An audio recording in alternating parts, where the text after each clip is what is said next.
En épocas de stream, un programa de radio. Los formatos, los modos, el cómo contar cosas. Empieza en Radio Éter.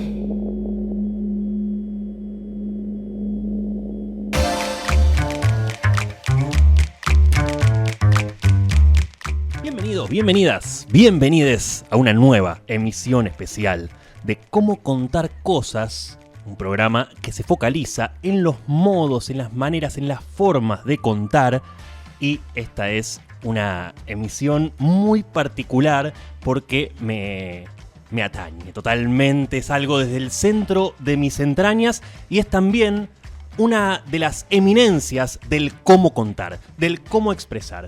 Es quizás el ejemplo perfecto de que una misma historia se puede contar de mil maneras distintas y en el cómo es donde está la esencia, es donde está el todo, es quizás lo más importante de todo. Y quizás todos los programas que vengan durante todo este año tengan que ver con este programa en particular, porque voy a hablar de un evento personal que me tocó de cerca, un proyecto en el que me involucré y que de alguna manera me abrió la puerta a un montón de mundos que luego pude recolectar, disfrutar, para luego sí compartirlo con todos ustedes. Yo en el año 2012 me encuentro con un video en internet, en el incipiente YouTube, que se llamaba ¿Cómo matar al intermediario? De por sí el título me llamó la atención. La charla la daba un argentino que yo no conocía. El tipo parecía un gordo simpático, vivía en España y cuenta que en el año 2001 este tipo estaba en España enamorado y solo.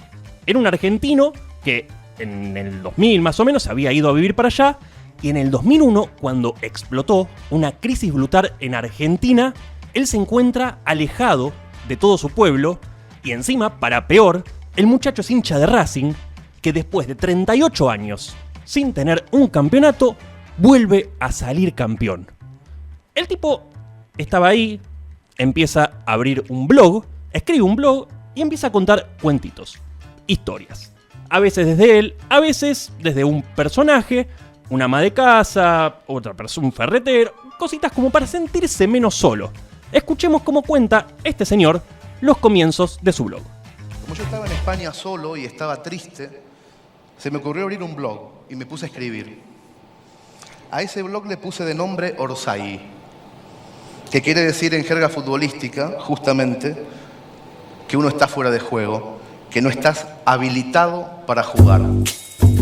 En el video él habla un poco de su situación personal, de eso de sentirse lejos de su familia, tanto en la tristeza absoluta de su pueblo, como fue la crisis económica política que vivimos en el 2001, como también en la alegría. Esperó 30, 40 años para abrazarse con su viejo cuando Racing salía campeón y de pronto estaba en otro continente a miles de kilómetros en un bar lleno de desconocidos. Para empezar, aclaro, por si alguien no sabe lo que es un blog, que en un momento tuvo mucha efervescencia, era como una página personal que puede crear cualquier ser humano y hacer una especie de diario íntimo sin intimidad. En esas páginas la gente podía dejar comentarios. Y entre los comentarios del blog de esta persona, que por si no lo reconocieron se llama Hernán Casiari, entre los comentarios se fue sumando gente y empezó una pequeña comunidad. El blog empezó a crecer, todavía no existía el término viralización. El tipo claramente no era famoso, pero su nombre de pronto empezaba a sonar. Gente de países raros, de Honduras, de Nicaragua, también de acá, de España. Y Orsay se fue convirtiendo en una especie de comunidad involuntaria de lectores. Yo no hacía absolutamente nada para reunirlos, quiero decir, yo no ponía carteles en mi blog diciendo pasen por acá, siéntanse cómodos, generen comunidad. Yo lo único que hacía era escribir cuentitos. Claro, él escribía cuentos en español y lo leía gente de todo el mundo, gente que entraba a Blogspot, a la página de él, de pronto se encontraba con cuentos, con literatura libre y gratuita. Y entonces, cuando empieza a tener mucha repercusión, cuando empieza la gente en los comentarios a dialogar entre ellos, cosa que hoy es habitual, alguien sube un posteo y en los comentarios se matan, o uno tuitea algo y abajo de ese tuit hay 10 millones de cosas, en ese momento no era tan común crear una comunidad. Entonces, a esta persona que escribe cuentos, lo empiezan a llamar muchas empresas. Empresas de la comunicación, empresas de la cultura, editoriales para que haga libros, la prensa para que haga columnas en la radio y demás. Algunas empresas tradicionales de la comunicación y de la cultura empezaron a escuchar ese barullo de voces que había. Ay, mira, hay un tipo que escribe y la gente está ahí. Oh. Y empezó a sonar el teléfono de casa. Me empezaron a ofrecer que trabajara con ellos. Las editoriales me proponían hacer libros con las historias que yo escribía gratuitamente en internet y la prensa me invitaba a que escribiera columnas en sus periódicos parecidas a esas cosas que yo escribía en internet. Y la frutilla del postre es que Antonio Gasalla, lo tenga en la gloria, le escribió para hacer la obra de teatro de justamente Más respeto que soy tu madre, que era el blog que él había escrito y que después lo transformó en un libro. Entonces, Hernán Cassiari, este muchacho que venía escribiendo desde su casa en España para sus lectores y tenía un espacio personal y directo con su audiencia, agarró y se fue a trabajar con la industria. Y yo ahí, y esto lo sé ahora, no lo sabía entonces, en ese punto me parece que cometí un error bastante grave. Me fui a trabajar con la industria. Suspendí la comunicación directa con mis lectores y me dejé poner intermediarios. Un representante, un editorial, un administrador, un editor de contenidos, un gestor. Toda esa gente se fue poniendo en fila india entre mis lectores y yo. El tipo se alejó de lo que eran sus lectores virtuales y se acercó a un mundo supuestamente real, al mundo de los editores, de los representantes, de los gestores. Y con el tiempo, más allá de muchas diferencias, por ejemplo, le pedían las editoriales que él borre de internet los relatos ya publicados para eso mejorar las ventas. Y él se negó tremendamente, dice, es como que te regale algo y después te lo saque, o que tengo que ir casa por casa a decirle, che, disculpa, el cuento que te bajaste por PDF, ahora lo tenés que borrar porque nada, unos señores de traje y corbata me están pidiendo para que se vendan más ejemplares. Pero además de todo ese tipo de cosas, de los detalles, se dio cuenta, intuía, que las editoriales le estaban robando. La sensación permanente de que las editoriales me robaban. Una vez me liquidaron en ventas de un libro de bolsillo 800, 900 ejemplares durante un año entero en Argentina de un librito de bolsillo. Y yo sabía, porque soy muy amigo del librero de Mercedes, de una de las 3 librerías de Mercedes, yo sabía que en una de esas librerías se habían vendido 750. O sea, en Argentina, 800, en una librería de un pueblo de la provincia de Buenos Aires, 750. Por supuesto, tampoco había ningún tipo de manera de controlar, ni tenías acceso a los detalles de ventas de cada editorial. Pero además de las cuestiones económicas personales, sus libros tampoco llegaban a todos los países de habla hispana, sino que llegaban únicamente a los países que eran rentables, que son Argentina, España y México. Punto. Entonces, si un peruano o un salvadoreño querían leer los cuentos de Hernán Cassiari, básicamente lo que tenían que hacer era joderse. A la vez, la prensa, en donde escribía columnas, por ejemplo, se escribía columnas de 800 palabras, pero de pronto entraba publicidad y lo llamaban para decirle, Hernán, ahora tenés que escribir solo 400 porque la mitad de la página va a ser publicidad. Y de pronto, en el 2009, 2010, empieza una crisis económica mundial en Europa, que obviamente ataca también a la industria de la literatura y del papel. Cuando llega la crisis, se va la publicidad y entonces el tipo piensa, genial, voy a volver a escribir, voy a volver a hacer 800 palabras. Pero no, le sacan un pliego al diario, entonces ahora en vez de 400 tiene 200, menos todavía lugar. De pronto, en 2010, harto un poco de toda esta situación y después de estar un año en silencio, Hernán Cassiari volvió a escribirle directamente a su gente a través de su blog. Un blog que no volvió a actualizar después de firmar con las editoriales. Y el tipo, en una entrada, renunció, de forma online, pero también de forma real, a las editoriales Mondadori de Italia, Plaza y Yáñez de España, Sudamericana en Argentina y Grijalbo de México. Y también renunció a los diarios donde escribía columnas, que eran El País de España y La Nación de Argentina. Son todas industrias y empresas grosas. En 1400 palabras libres y con mucha altura, los mandó a recontra cagar. Y renuncié también públicamente a los periódicos La Nación de Argentina y El País de España. En 1400 palabras libres en el blog los mandé a cagar. Al mismo tiempo, en esa misma entrada del blog, tuvo una idea que le comunicó a todos. Y esta es la idea revolucionaria que vengo a contar en el día de hoy.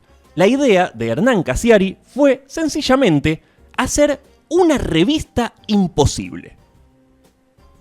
La idea era hacer una revista imposible. Una idea que por un lado podía ser muy divertida, sobre todo riesgosa, pero por el otro lado tenía un objetivo secreto, que era demostrar que la famosa crisis de la industria, de la que tanto se habla, no es económica, sino que más bien es moral. Es una crisis codiciosa. Entonces, sin oficinas, desde el patio de su casa y con su amigo Chiri, con el que hablaba por Skype, redactaron en una noche un decálogo de la revista Imposible.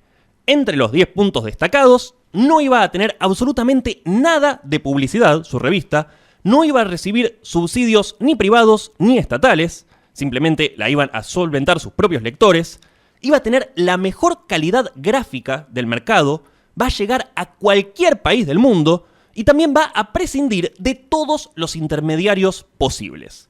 También anunciaron, y esto fue tremendamente revolucionario, que iba a haber una versión en papel, con un costo, y otra versión digital, un PDF gratuito 10 días después de la publicación. Después también dijeron que solo iban a escribir personas que ellos iban a admirar mucho, que en cada país iba a costar lo mismo en términos reales, que eran 15 periódicos del día sábado en esa región, que la plata la iban a poner ellos y que la iban a hacer igual, aunque no se venda. Dijimos en el punto 8 que la plata la íbamos a poner nosotros y que la íbamos a hacer aunque no se vendiera. En el punto 9 decíamos que si salvábamos la inversión íbamos a ser felices. Y en el punto 10, que si no salvábamos la inversión nos chupaba un huevo. O sea, la idea básica era hacer una revista, hacer la revista que ellos querían y como ellos la quisieran, directamente sin ningún tipo de intermediarios. Entonces, los lectores del blog empezaron, de nuevo, no existía el término viralizar, pero empezaron a viralizar la idea. Quiere decir, estos muchachos que escribían en un blog de un desconocido que vivía en España, empezaron a contarle a todos sus conocidos que había dos cuarentones que en el medio de la crisis iban a hacer una revista de literatura popular, de crónica narrativa, con textos larguísimos, y todo justo en medio de la crisis de papel. ¿Quién se va a poner a fundar una revista? Y además, antes de saber siquiera de qué iba a tratar la revista, qué contenidos iba a tener adentro, la gente la empezó a comprar. La empezó a comprar en masa, con una confianza ciega. La compraron de todas partes, incluidos salvadoreños, costarricenses, peruanos, latinoamericanos viviendo en Tailandia, en Japón. 10.000 personas compraron una revista en preventa sin saber los contenidos a unos desconocidos que escribían un blog. Y era una revista cara. Daría 16 euros en Europa, 12 dólares en Latinoamérica, en Argentina 15 clarines del día sábado. Pero además, los lectores decidieron distribuirlas ellos mismos. En un primer momento, las revistas Orsay no se vendían de a una, sino que se vendían de a 10. Entonces, las personas que se involucraron en el principio del proyecto tenían que colocar las 9 restantes con amigos, vecinos o con otros blogueros de la zona. La revista no se iba a vender en kioscos de revistas, así que si alguien quería la Orsay, iba a tener que buscar en su barrio si alguien había encargado un pack de ejemplares y coordinar con esa persona para ir a buscarla, y así, de esta manera, eliminaban la distribución, que literalmente es una mafia. La distribución se queda con el 50% del precio de venta de cada publicación que nosotros compramos. El autor, el 8%. El 8% se queda el autor y el 50% la distribución. Es decir, que Borges se hubiera quedado con el 10% o menos, mientras que el Ateneo, Carrefour o quien sea que exponga el libro, sale el 50% del precio de tapa. Entonces lo que hicieron estos muchachos fue agarrar un contrato, como el que le habían hecho a Hernán Cassiari a las editoriales, y redactaron uno completamente opuesto. En la editorial Orsay, los autores iban a llevarse el 50% del precio de tapa. Para pensar un distinto modelo de producción. Y además con esta idea de iba a estar gratis. O sea, la gente que compraba esto lo iba a comprar por otros motivos que no eran acceder al contenido, al que tarde o temprano iban a acceder igual. Y de esta manera sacan la primera temporada de la revista Orsay. El primer número es imponente. Pesa más o menos 1 kilo, tiene un lomo y tiene una calidad gráfica del carajo. Pero por sobre todas las cosas, no tiene nada, absolutamente nada de publicidad. Yo tengo en mis manos uno de los 10.080 ejemplares impresos de la Orsay número 1. Una revista histórica que un día le llegó a algunas personas sin saber con qué se iban a encontrar adentro. Porque no es que después empezaron a decir, bueno, la nota va a ser de tal, la nota... No. Cuando hicieron la revista, cuando la terminaron, se la mandaron a la gente, y cuando la gente la abrió, no tenía ni idea de qué se iba a tratar. Cuando uno abre la revista Orsay número 1, se encuentra con una editorial romántica. La editorial dice, directamente, ya nadie necesita una revista de papel. Hoy en día hay internet, hay YouTube, los libros no se venden, las revistas literarias no son rentables, pero acá tenés una y está en tus manos. Además, le da un consejo a la gente. Le dice, míralo bien. Es un objeto de papel encuadernado, tiene un lomo, pesa más de medio kilo, costó 15 periódicos del día sábado, y ahora este objeto es tuyo. Y lo compraste sin saber qué había adentro, lo compraste sin necesidad, porque sabías que iba a haber un PDF gratis dando vueltas por la red. En el fondo, y con la mano en el corazón, dice Cassiari en su editorial, no tiene sentido que hayas comprado esta revista. Pero, dice, ya que lo hiciste, ya que hiciste el esfuerzo, que te sirva para algo. Y acá da un consejo hermoso. Dice, acercá la nariz y pasá el pulgar por las páginas. El aire te va a devolver una mezcla de celulosa y tinta. Dice, presta atención a ese olor. Porque la primera vez o la segunda que huelas la revista, no vas a sentir nada, ninguna emoción. Pero no te preocupes, deja que pase un tiempo, en 3, en 5, en 10 años, el aroma va a ser más concentrado y reconocible. Ese olor, que ahora no te dice nada, un día te va a hacer acordar a la cara del tipo al que le compraste una revista, lo contentos que estaban los dos cuando llegó el pack, lo que te pasó por la cabeza cuando la tuviste en tus manos. Ese olor te va a recordar este tiempo. Es muy improbable que te hayas topado con la revista en un kiosco o que la hayas comprado por un impulso en Carrefour o que hayas sabido de ella en una publicidad. La relación con esta revista del lector es íntima. Se imprimieron solamente 10.000 ejemplares en el mundo y uno es tuyo.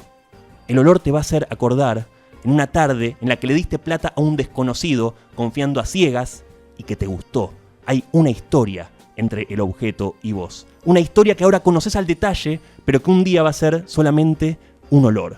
Y eso no es nuevo ni está pasando por primera vez. Él cuenta que nuestros abuelos también olían los libros y las revistas antes de leerlo. Era lo primero que hacían cuando llegaba un objeto encuadernado a la casa. Hace muchos años, cuando no había internet ni bombardeos de publicidad, cuando no existía el intermediario en la industria del ocio, los objetos de papel se esperaban con ganas, se esperaban en serio. Y los lectores buscaban el olor, primero que nada, porque en el aroma de las cosas, en el aroma de cosas que desean, más tarde está el ADN de una sensación placentera. Así que ojalá que cuando pase el tiempo y huelan estas páginas, que van a estar viejas y ajadas, el olor les recuerde que había una cierta honestidad en el aire y que se podía soñar con una revista. Que te recuerde una época muy intensa y rara en la que 10.080 lectores y 24 autores se comunicaron con alegría y sin nadie en el medio. Las decisiones culturales empiezan de a poco a estar en nuestras manos. Ya no le hacemos caso a altavoces únicos que nos dicen lo que hay que hacer. Somos nosotros los que comunicamos. Así surge una idea, una conversación. ¿Qué viene ahora? ¿Qué es lo primero que me encuentro yo cuando abro algo que no sé qué es lo que va a tener adentro? Las decisiones culturales están en nuestras manos, decía Hernán Cassiari. Y estos muchachos, nacidos en Mercedes, lo que hicieron para el primer número de la revista Orsay fue pedirle a un amigo suyo que sea el cronista de la primera nota para la revista. Y la idea a mí me pareció genial. Pero entonces, a la entonces esposa de Hernán Cassiari, no le gustó tanto esa idea. Y lo podemos ver con la introducción de la nota que se da en una conversación. La introducción dice así. Dice, Chiri tenía razón. La crónica del deportado, que le pedimos a mediados de octubre a Alejandro Seselovsky, me trajo el primero de muchos problemas matrimoniales, dice Cassiari. ¿Qué son esos 2.300 euros de Europa que nos debitaron hoy de la cuenta de la caja? Me preguntó Cristina el 15 de octubre. ¿Nos estamos yendo de vacaciones a alguna parte? Su mujer dice que se pasa así el día haciendo F5 en la cuenta del banco y está siempre atenta a que Hernán no se gaste los ahorros en boludeces. Hernán le dice que no se iban a ir de vacaciones por el momento, porque el asunto de la revista lo iba a consumir unos cuantos meses, y le explicó que ese gasto puntual, el de Air Europa, era un pasaje de ida Buenos Aires-Madrid que él mismo, con la insistencia de Chiri, le había sacado a un amigo argentino al que no veían desde hace 15 años y al que todavía no quieren ver. La mujer la miraba muy seria. Entonces Cassiari le explica la idea con palabras muy suaves y moduladas. Queremos que lo deporten a este amigo, aunque en la intimidad llamamos al Chicho, que no lo dejen salir de Barajas, así nos puede contar cómo trata el gobierno español a los deportados que llegan desde Latinoamérica. Por eso también, por las dudas, tuve que gastar en un hotel y en un abogado malo. ¿Por qué un abogado malo?, me preguntó Cristina. Y le contó que necesitaban uno que no supiera solucionar problemas migratorios. Cristina lo seguía mirando fijo. Le dijo que había varias posibilidades, no muchas, pero varias, de que en algún momento de 2011 lo metieran preso a Seselovsky o al mismo Hernán Cassiari, en caso de que Seselovsky le echara la culpa de todo, y que en ese caso, hipotético siempre, habría que resolver también algo de dinero para una fianza. Una hipotética fianza, le subrayó. También le comentó, como al pasar, que había que guardar otro poquito más de plata en caso de que a él se le ocurriera echarle la culpa de todo a Chiri, en caso de tortura o de pánico, y después se quedó callado. Cristina, la exmujer de Cassiari, escuchó todo en silencio y con un lápiz negro, que tiene desde hace 12 años, hizo la suma de todos los gastos de la Crónica del Deportado, el primer texto de la revista Orsay. Hizo cuentas del precio del pasaje emitido a último momento, del abogado malo, de la reserva del hotel en Madrid, de los honorarios del ilustrador cubano, del pago del texto a Seselovsky y también, hipotéticamente, de una fianza para que Chiri y Hernán lograsen salir de la cárcel. Le dio una cifra alta. Dejó el papelito con la cifra alta en la heladera, pegadito con un imán. Después se levantó, alzó a Nina, la hija que tienen en común, que estaba durmiendo la siesta, y se fue a pasar 2 días a la casa de los suegros de Hernán. No iba a ser la última vez que lo hiciera, eso de irse de la casa, mientras durase la concepción de la número 1 de la revista Orsay.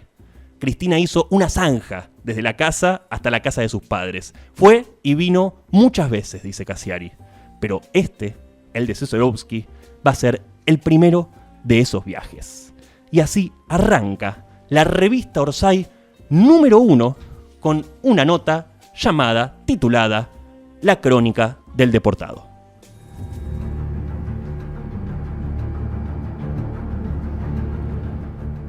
Un periodista argentino, un pasaje de ida al aeropuerto de Madrid y un objetivo: dejarse deportar por las autoridades para vivir desde adentro el proceso de expulsión. Acabo de dar vuelta a mi mochila sobre el piso de la Terminal 4 del aeropuerto de Barajas y la poca ropa que traje ahora está desparramada. Podríamos decir que convenientemente. Estoy agachado, aguantando cuclillas, a las 6:30 de la mañana, hora de Madrid, en franca operación de búsqueda frente a la línea de control de fronteras, regulando la desesperación, pero permitiendo que exhale su nervio. Estoy haciendo como que. Llegué con otras 300 personas en el vuelo 042 de Air Europa proveniente de Buenos Aires. Y excepto por mí, todos completaron sin problema sus trámites migratorios después de atravesar ese vértigo de angustia que crece conforme avanza la fila hacia el puesto de control, conforme vamos llegando a la exacta entrada de lo que vinimos a cruzar. Musculitos en las puertas de las discos, agentes de migraciones en las puertas de los países. ¿Entrar o no entrar? Esa inminencia. Yo me quedé atrás, los dejé ir hasta que pasaron todos, hasta que todos estuvieron ya en Madrid. Que es eso que se ve del otro lado de los puestos de control y que me sugiere la posibilidad de que este lugar, sobre el que acabo de desparramar mis cosas, no lo sea. Que esto no sea España, que todavía no sea España. Será su palier. Y entonces, ¿sobre qué lugar del mundo vengo a estar? Digamos, ¿dónde estaríamos? ¿El palier de la casa es la casa? ¿La antesala de las cosas son las cosas? Yo sigo sacando medias a la espera de que alguien venga a preguntarme qué perdí. El hall de arribos a esta hora es una inmensidad vacía. Nada, nadie. Yo esperaba provocar las alarmas del sistema quedándome quieto en un sector de alto tránsito, pero no consigo que me adviertan. Y como no tengo todo el día, voy a tener que ir yo mismo a sacudir el sueño de la seguridad de Barajas. En esta España, que aún no es, sobre un costado, junto a unos baños, hay una oficina de información turística. Me acerco. Una chica muy rubia y delgada imposta la sonrisa para preguntarme qué lugar de la península quisiera conocer. Afuera aún es de noche y el avión del que bajé sigue ahí. Puedo verlo a unos 300 metros sobre la pista. Le digo que tengo un problema. Le miento. Perdí mi pasaporte. No sé dónde está. La sonrisa se le deshace de la cara. Eso es un problema. Después hace un llamado, le habla a alguien de mí y de mi circunstancia. Frente a mí van pasando personas y personas, mujeres con saris, hombres con turbantes y esas caras que reconocemos la íntima complexión del extranjero. Caras como la mía, que en el coto de Corrientes y Juan B. Justo no quiere decir nada, pero acá, sobre la alfombrita de bienvenida de la Unión Europea, también, como a los demás, me vuelve lo que en un rato me van a explicar que soy. Un nacional de tercer país, es decir, traduciendo, uno que no es de acá, uno que vino de afuera, uno que quiere entrar. La chica de la folletería turística me hace señas. Voy, me paro frente a ella, me ilumino de esperanza y finalmente la escucho decir que no han encontrado nada en el avión, que alguien de policía migratoria ya está viniendo para acá. Se hicieron las 8 de la mañana, afuera se hace de día, en el avión en el que vine ya no está. Y un pibe alto de pelo colorado cortado al ras y con un escudo sobre la manga que dice Cuerpo Nacional de Policía me encara, bien, correcto y sin mucha vuelta me pregunta ¿qué ha pasado? Es una pregunta abierta, y si fuéramos gente completamente honesta, su respuesta debería ser: mire, oficial, hay 2 sujetos en algún lugar de España que pensaron que yo podía tomarme un avión hasta acá para luego fingir que no tengo en mi poder la documentación correspondiente y así hacerme detener, dejarme llevar hasta el sector de inadmitidos y luego, ya de vuelta en mi país, escribir un relato acerca de cómo son las cosas acá adentro del lugar donde usted va a llevarme ahora, al que usted ya me está llevando. Ellos, estos sujetos de los que les hablo, oficial, son un par de viejos conocidos que están haciendo una revista y quieren historias como esta, como la historia que usted y yo estamos protagonizando en este mismo instante, en el que caminamos por los pasillos del destacamento policial y lo hacemos en silencio. Usted 1 metro atrás, sin sospechar nada, con un chaleco flúor y el andar bien marcado, y yo sosteniendo una respuesta que no es. Si de verdad quiere saber qué ha pasado, oficial, le cuento. Mi pasaporte viaja tranquilo dentro de unos papeles doblados que lo esconden en el fondo de un bolsillo interno a resguardo de que nadie lo encuentre y cometa la torpeza de hacerme entrar a España, con lo que se arruinaría el plan de estos viejos amigos, que es también mi plan. Por las dudas, no traje carta de invitación, ni pasaje de regreso, ni dinero suficiente, ni tarjetas de crédito, ni reservas de hotel. Y antes de bajar del avión, tomé la precaución de enrollarme al cuello una muy perturbadora chalina palestina. Pero como con ustedes nunca se sabe y en tren de asegurar las cosas, no tengo más remedio que decirle lo que ya le he dicho. No sé dónde carajo puse mi pasaporte. El que me viene a buscar ahora es otro oficial, alto, completamente calvo y con una prolija barba candado. Subimos un piso por ascensor y salimos a lo que claramente es una comisaría. Escritorio, computadoras, papeles y otros policías como él, entre viejos armarios con viejas cajas encima que dice, por ejemplo, inadmitido junio 99. Me siento frente al señor oficial, que se ve que los aviones de combate lo estimulan porque tiene una pared repleta de pósters. Aquí vemos un Sea Harrier, aquí un cazabombardero. Y entonces, por primera vez desde que llegué, España, la Unión Europea, me habla y me dice que voy a ser interrogado, que el Estado español va a designar un abogado para que oficie mi defensa y que luego del interrogatorio se me comunicará si puedo ingresar o si tengo que volver en el primer avión de Air Europa que salga para Buenos Aires. Le explico que no tengo pasaje de vuelta y me dice, tranca, el regreso corre por cuenta del gobierno de España. 2 mujeres policías lo vienen a buscar, una con unas grandes dientes ingleses y otra enérgica. La otra era gordita, contenta porque se iba a casar. A las 2 las hemos visto tantas veces en todas esas películas de Almodóvar, chicas de las clases populares madrileñas con un empleo ingrato y sueños por cumplir. Las 2 son muy amables cuando me piden en la sala de requisa que saque todo lo que traigo en la mochila. Voy a tener que dejar la cámara de fotos, el celular, el reproductor de MP3 y si tengo lapiceras tampoco las puedo ingresar. Aquí todos quieren dejar lo suyo en las paredes, me dice, quejándose la mujer de los dientes. Le explico que solo tengo un lápiz negro y me dice que con el lápiz no hay problema. La otra mujer, por su parte, saca los papeles entre los que está escondido mi pasaporte. Los pone sobre la mesa y los deja ahí. Si llegas a encontrar mi pasaporte ahora, le pido tu mano al rey. Lo siento, ya te he dicho que estoy comprometida, responde. Los 2 nos reímos, un plato, mirá si justo ahora. La señorita oficial de policía guarda nuevamente los papeles tal como los sacó, sin desdoblar ninguno ni buscar entre ellos. Acto seguido, las dos me escoltan hasta el lugar que vine a conocer, el sector de inadmitidos del aeropuerto de Barajas, el limbo infame, el espacio suspendido donde voy a compartir desayuno, almuerzo, merienda y cena con el resto de los inadmitidos del mundo. El lugar es un rectángulo de unos 40 metros de largo, 10 de ancho, con un machimbre azul que sube por las paredes pintadas suavemente de amarillo. No hay ventanas y no hay más salida que un pasillo angosto que te lleva de vuelta a la oficina de los policías. Hay 8 habitaciones pequeñas con 2 camas cuchetas cada una, unos estantes donde acomodar las valijas y unas ventanas de vidrio espeso granulado donde es imposible ver del otro lado. En los espacios compartidos hay mucha luz de tubo, blanca y dura. En el alto de un rincón hay una televisión que está todo el día clavada en TVE, la televisión española, y cuyo control remoto está en manos de las señoritas oficiales. Nadie puede cambiar el canal, nadie puede apagar las luces, ni siquiera las luces de la habitación. Hay que pedir que apaguen, que cambien y tener bien leídas las normas de convivencia que están pegadas en la pared. Sobre las bancas, un poco recostadas, 2 chicas miran televisión.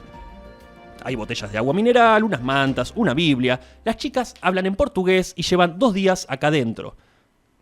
Hablo con ellas, Cleisa 26 años, morena, la cara fuerte, el pelo recogido, un embarazo de 4 meses encima y un novio español, el padre de la criatura, que pasó estas tardes en el hall del aeropuerto, pero sin una carta de invitación, que es el documento que reemplazó el visado tradicional.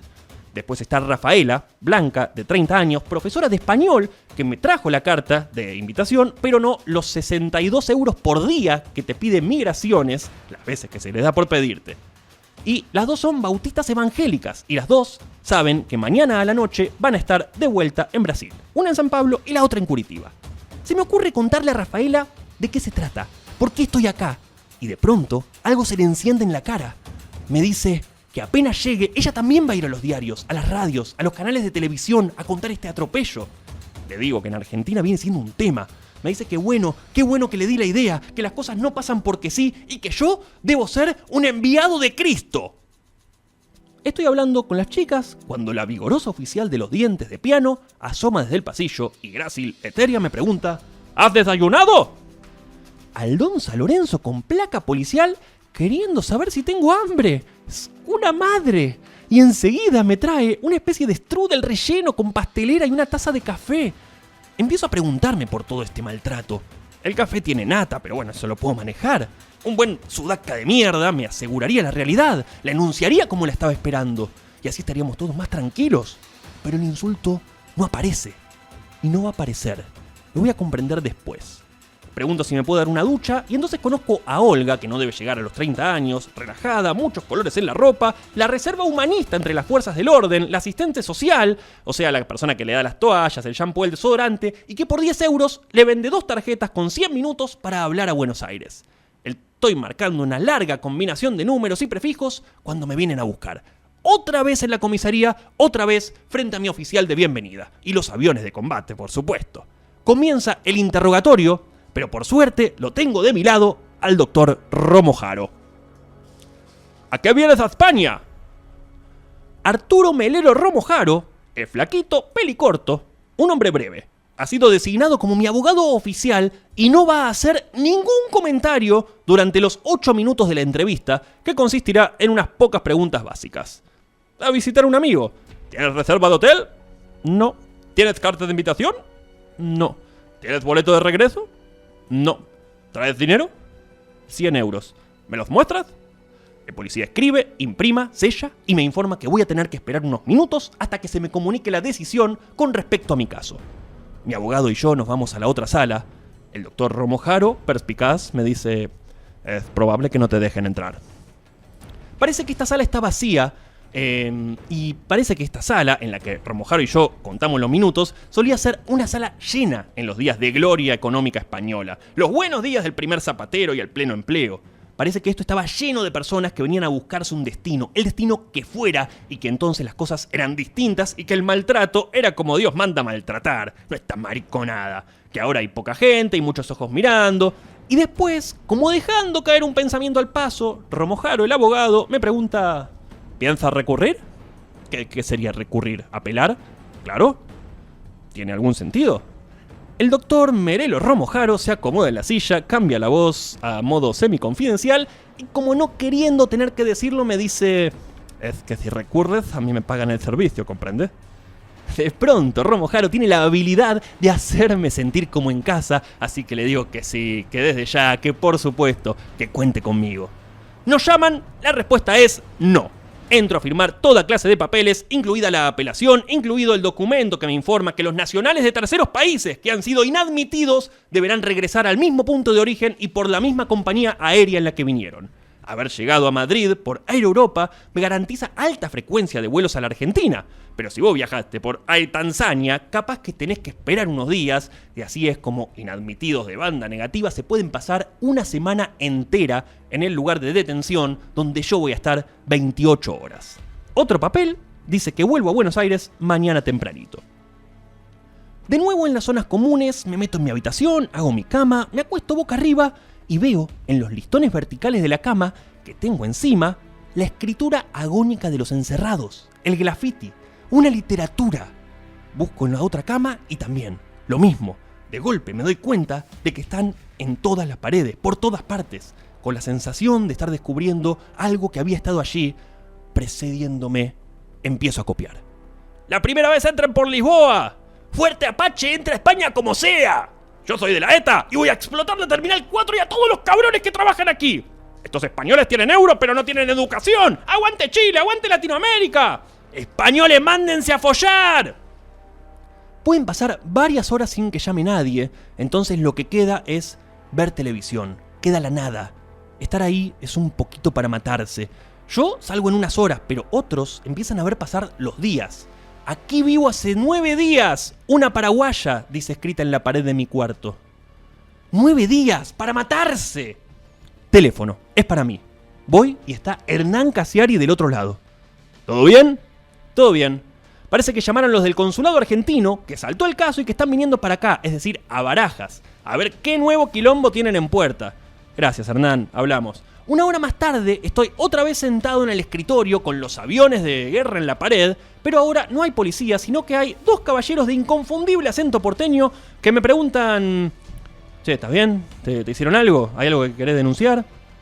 La tarjeta que me da Luis García Tesana Pinto dice que es ministro cónsul general de la República Argentina. Su compañero es un hippie mayorcito de barba canosa y colita en el pelo que viene a ser el abogado.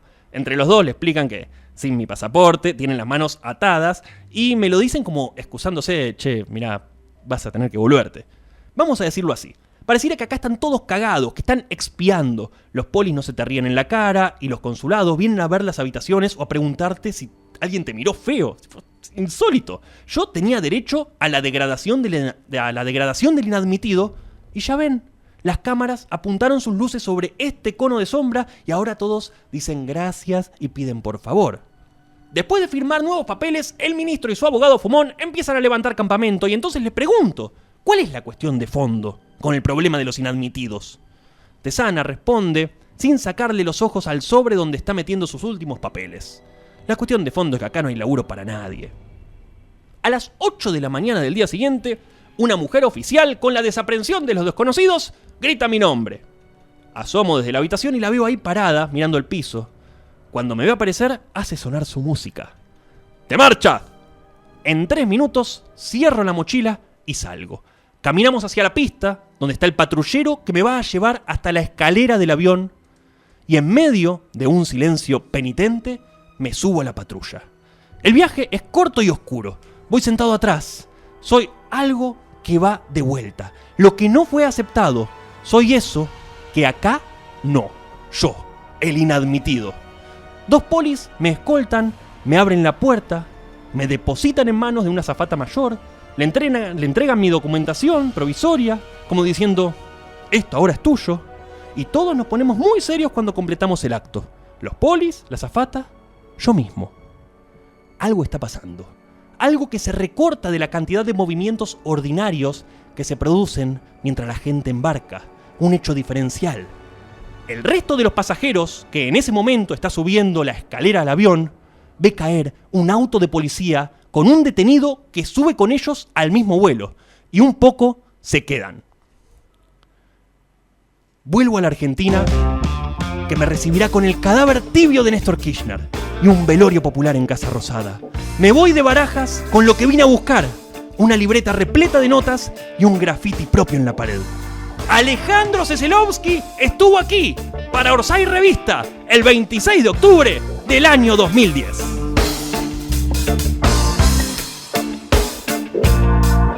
Morena con la piel de chocolate, no dejaremos de ser dos amantes tú y yo. Siempre te llevo guardada muy cerca del corazón, aunque digan que aquí no podemos hacerlo. Dicen que aquí no podemos hacerlo. Nunca quise apurarte y que te quemes mal. Mis dedos solo sirven para tocarte a ti. Un beso, otro beso y la pena se va con el humo. Y dicen que aquí no podemos hacerlo. Creo que sé cómo hacer para resistir al tiempo. Sé cómo hacer para olvidar el dolor. Pero si dicen aquí no puedo, no creo que encuentre un motivo bueno. Si dicen que aquí no podemos hacerlo, voy a volver a los viejos lugares de antes y voy a seguir buscándote por tu olor. He oído que dicen aquí no podemos hacerlo. Dicen que aquí no podemos hacerlo los dos.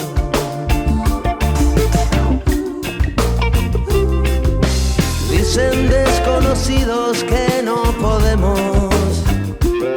La historia se escribe en hojas desordenadas. No puedo quedarme parado sin hacer nada.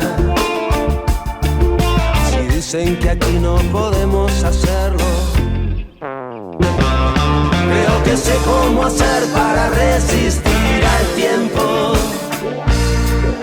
Y sé cómo hacer para olvidar el dolor. Pero si dicen aquí no puedo, no creo yo que encuentre un motivo bueno. Si dicen que aquí no podemos hacerlo, dicen que aquí no podemos hacerlo.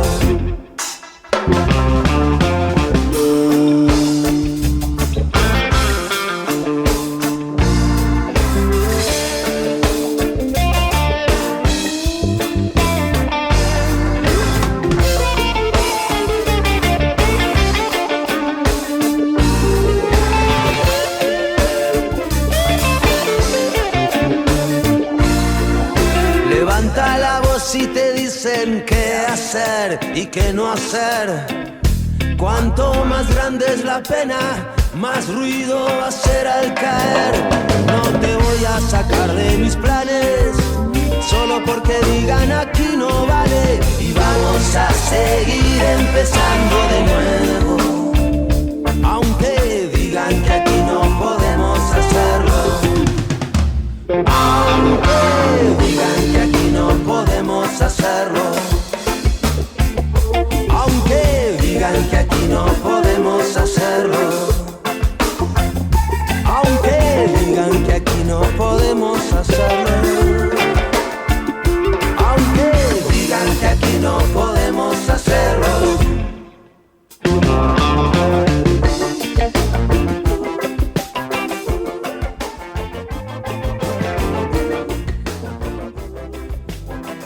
Los formatos, los modos, el cómo contar. Cómo hacer que te llegue eso que te llega. Cómo dejar un mensaje. Cómo capturar una atención. Cómo lograr no solo transmitir el saber, sino el entender. Cómo contar cosas. Los jueves a las 16 por Radio Éter. Cuando yo entré al proyecto Orsay y me suscribí, gracias a que leí esa crónica entera en mi casa de manera online, las revistas no se compraban por separado, había que suscribirse como a Megatlón todo el año. La primera temporada fueron 4, la segunda iban a ser 6 bimestrales, y yo entré en mayo-junio, así que cuando salió la 7, me llegaron la 5, la 6 y la 7, me faltaban 2 meses para esperar la 8. En la 7 anunciaron que en la 8 se venía algo grande. Entre las notas difíciles de conseguir, hoy hay una quizás que es la más difícil dentro de lo que es la industria musical nacional. El Indio Solari. El Indio Solari hace una nota, una entrevista para el Orsay número 8 y habla de psicodelia, habla de cocaína, habla de muerte, habla de rock and roll. Pero lo que más me gustó de todo, yo que soy un ricotero de ley, no es que haya salido una entrevista con el Indio Solari, sino lo que más me gustó del asunto es una intimidad que conocí varias revistas más tarde en la editorial número 12. Cuando nos llega la revista número 12, la editorial dice cheque en blanco. Y cuenta Hernán Casiari que se imprimieron 6.000 ejemplares de las Orsay en el año 2012 y ese fue el pacto con los suscriptores para que aumentara el valor del ejemplar. Casiari cuenta en este editorial que la promesa se cumplió incluso con tentaciones. Cuenta: a mediados del año pasado publicamos una charla con un músico que tiene muchos seguidores en Argentina. Este músico dijo durante la entrevista que esa iba a ser la última vez que iba a hablar con la prensa escrita, y entonces esa noticia se multiplicó en los diarios, en las radios, en la tele. De pronto, muchísima gente que no tenía ni idea de la existencia de la revista Orsay la empezó a pedir en los kioscos de Buenos Aires. Los kiosqueros, que tampoco sabían que era Orsay, durante esa semana se cansaron de escuchar a sus clientes decir «Ernesto, deme el Orsay» o «Ricardo, ¿cuándo llega la Orsay?». A mediados de agosto, el sindicato de kiosqueros se reunió. Lo hacen siempre una vez al mes. Y uno de los temas a tratar fue cómo conseguir la revista Orsay con la entrevista a este músico. Encontraron en la web mi correo electrónico, el de Casiari, y me escribieron un mail escueto. Necesitamos 50.000 ejemplares para la red de kioscos de diarios y revistas de Buenos Aires. Punto. Supongo que están acostumbrados a pedir las cosas así. Nosotros habíamos prometido a nuestros lectores imprimir 6.000 ejemplares de esa edición, y de las anteriores y de las que vendrían. 6.000 ejemplares fue durante 2012 la cifra de venta que nos alcanzaba para pagar los sueldos, la imprenta, la distribución y los honorarios de los colaboradores. Reimprimir 50.000 ejemplares más de la Orsay número 8 nos habría reportado unos beneficios limpios cercanos al $500.000. Y también nos habría convertido en una revista de kioscos, en una revista que acepta las condiciones abusivas de la distribución tradicional, una revista que promete algo a sus lectores y que después hace otra cosa por dinero. Es decir, una más. La respuesta al mail de los kiosqueros fue inmediata. Orsay es una revista que distribuyen sus propios lectores y sus ediciones no se venden sueltas. Muchas gracias. Cuando le di al botón de enviar, sentí sobre todo alivio. Yo suelo ser muy bocón y me encanta decir en voz alta de qué forma pensamos y hacemos las cosas, pero es fácil ser bocón cuando la sombra de la codicia está lejos. El mail de los kiosqueros, en cambio, fue una tentación puntual, y decirles que no, con tranquilidad, fue para nosotros una forma de saber que estamos a gusto. Estos proyectos del siglo XXI, basados en comunidades que confían, tienen que ser transparentes y mantenerse dentro de lo posible en círculos pequeños y con lectores reconocibles. El día que no podamos responder personalmente un mail a nuestros lectores, estamos fritos, porque ya no seremos lo que queríamos ser. Orsay es un proyecto amateur, una empresa familiar con comunicación directa con 6.000 o 7.000 amigos. Cualquier giro oscuro, cualquier traición mínima a las promesas iniciales, le rompería el corazón a los que confiaron en nosotros. Nos equivocamos 1000 veces, no vamos a seguir equivocando, pero esos errores nunca van a ser codiciosos. Únicamente queremos tener un sueldo, divertirnos las noches de cierre, vivir de este oficio con dignidad, pagarle bien y a tiempo a los que trabajan con nosotros, tener lectores exigentes, felices de leer historias nuevas, darle voz a periodistas y escritores que admiremos, incluso si no estamos de acuerdo con lo que dicen, ser optimistas con el mundo que viene, intentar que nuestros hijos estén orgullosos de nuestro trabajo y pensar que siempre, cada número de la revista tiene que ser el mejor. Estos son nuestros beneficios. En este tipo de interés nos gusta invertir el capital. Bienvenidos a la Orsay número 12 y gracias a ustedes otra vez por este cheque en blanco.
¿Cómo contar cosas? Los jueves a las 16, por Radio Éter.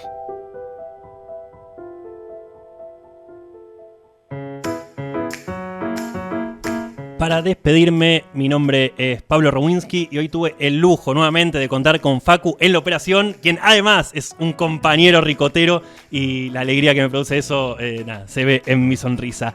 Hoy les traje un proyecto hermoso y enorme, un proyecto que hizo que me reconecte con la lectura, o más bien que me conecte, porque en toda mi vida yo siempre leí obligado. Y esta fue la primera vez en mi vida que descubrí que había cosas que me gustaban leer. Y lo mismo me pasó con el trabajo cuando descubrí que puede pasar que te guste trabajar si haces lo que te gusta. La cultura tiene que ser libre y gratuita. Tiene que estar al alcance de cualquier persona. Y hoy que asumió un nuevo papa en el Vaticano, voy a terminar con una frase del viejo papa que decía que el arte te abre emociones, te hace comprensivo y te aligera el corazón. Genera, conmueve y te ensancha el alma. ¿Cómo contar cosas en Radio Éter? Tiene que ser libre y tiene que ser gratuita. Hoy estoy seguro que la industria de la cultura somos los lectores y los autores y nadie más. Estuvimos años dependiendo de una industria codiciosa, comprando lo que ellos querían que comprásemos y de repente, y cada vez más, están quedando en Orsay. Hasta aquí. ¿Cómo contar cosas? Un programa de radio en épocas de stream. Nos vemos el jueves que viene, como cada jueves, en Radio Éter.